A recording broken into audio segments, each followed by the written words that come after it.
አሁን ወደ ሰዓቱ አበይት መረጃዎች እናልፋለን። በቅድሚያ ከአንድ ከፍተኛ የመንግስት ባለስልጣን የሰሞኑን የሰሜን ኢትዮጵያውን ግጭት ወይም ጦርነት ተከትሎ የወጣ ታማኝ መረጃ አለ።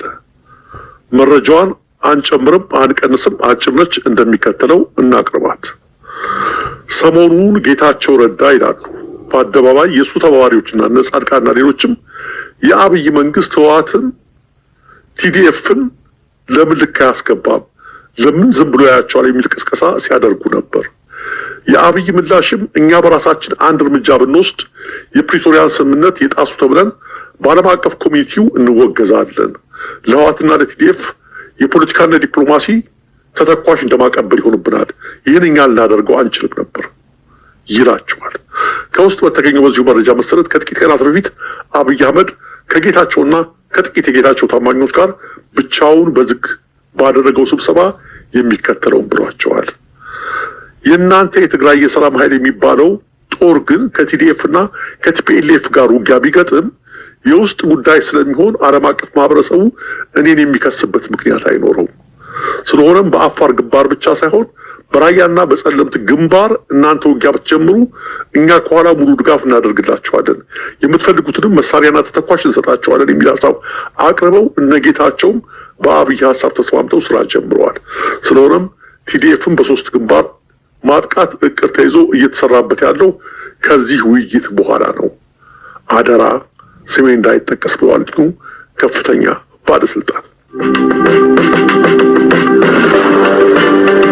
ዛሬ በወልቃይት በተካሄደው ሰልፍ ላይ ምክትል አስተዳዳሪው ኮሎኔል ደመቀ ዘውዱ ጠቅላይ ሚኒስትር አብይ አህመድ ውስጣዊ ችግራችንን በመፍታት ወደ ከፍታ ስለሚያደርሱን የዞኑ መስተዳድር ከጎናቸው ይቆማል ማለታቸውን በሚታየው መልክ አሚኮ ወይም የአማራ ማስ ሚዲያ ኮርፖሬሽን ዘግቦታል።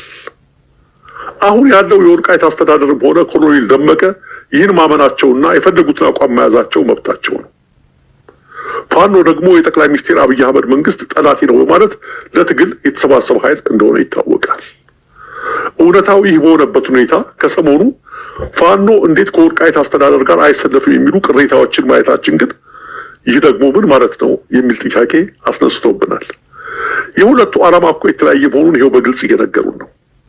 እንዲያም ሆኖ ፋኖዎች የወልቃይት አስተዳደር አካላትን ብልጽግና ያዋጣናል በሚል ህዝብ መስዋዕትነት የከፈለበትን ትግል እያስበላችሁ ነው በማለት ሲከሷቸው ወይም ሲወቅሷቸው አላየንም፣ አልሰማንም።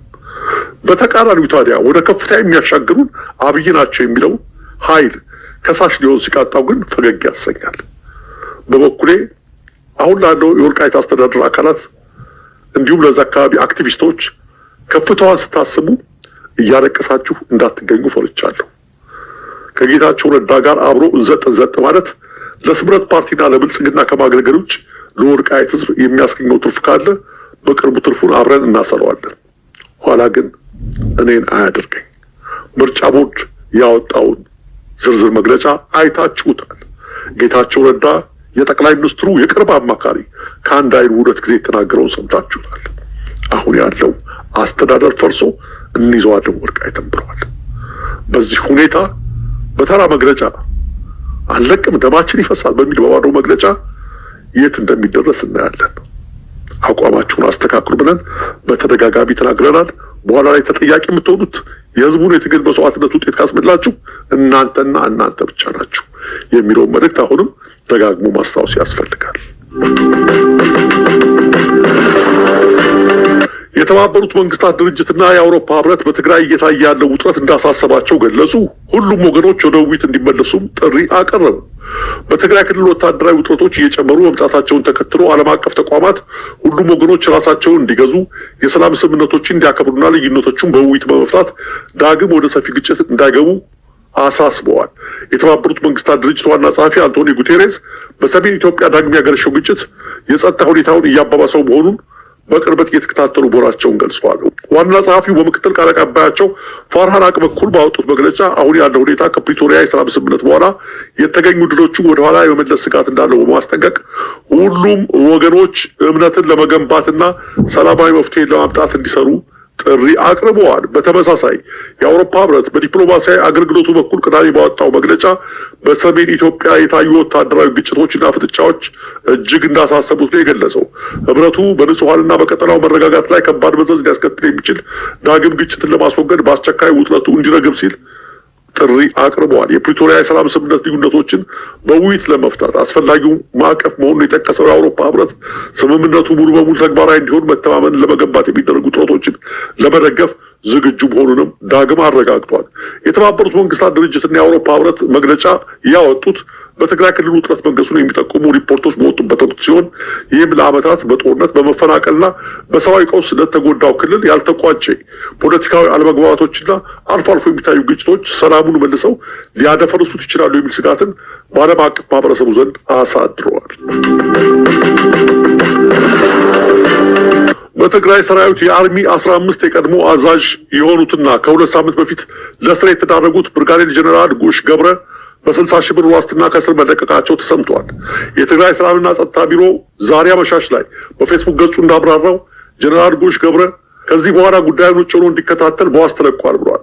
ቢሮ በዚህ መግለጫው ሁልጊዜ ለህግ የበላይነት ጥብቅና በመቆም የሚታወቀው የትግራይ ሰራዊት ታጋሽ ጉሽ ገብረን በተጠረጠረበት ወንጀል በህግ ቁጥጥር እንደዋለ ሁሉ አሁንም በወታደራዊ ፍርድ ቤት በዋስ እንዲለቀቅ ሲወስን ደግሞ ውሳኔውን ማስፈጸም ግዴታችን ስለሆነ ከእስር እንዲለቀቅ አድርገናል ብለዋል።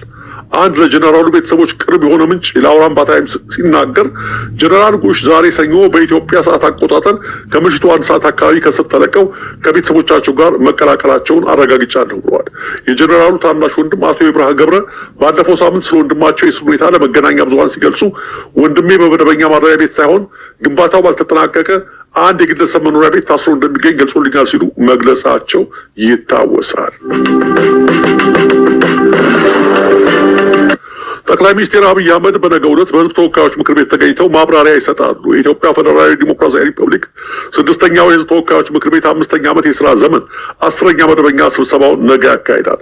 ምክር ቤቱ በነገ ስብሰባው ጠቅላይ ሚኒስትር አብይ አህመድ በፌዴራል መንግስት የ2018 በጀት ዓመት የ6 ወራት የስራ አፈጻጸም ሪፖርት ላይ ከምክር ቤት አባላት ለሚቀርቡላቸው ጥያቄዎች የሚሰጡትን ምላሽና ማብራሪያ የሚያዳምጥ ይሆናል። በጉባኤ ላይ ጥሪ የተደረገላቸው ተጋባዥ እንግዶች የተለያዩ ሀገራት አምባሳደሮችና የዓለም አቀፍ ተቋማት ተጠሪዎች፣ የሃይማኖት አባቶች፣ ታዋቂ ግለሰቦችና የተፎካካሪ ፓርቲ አመራሮች ይገኛሉ ተብሎ ይጠበቃል።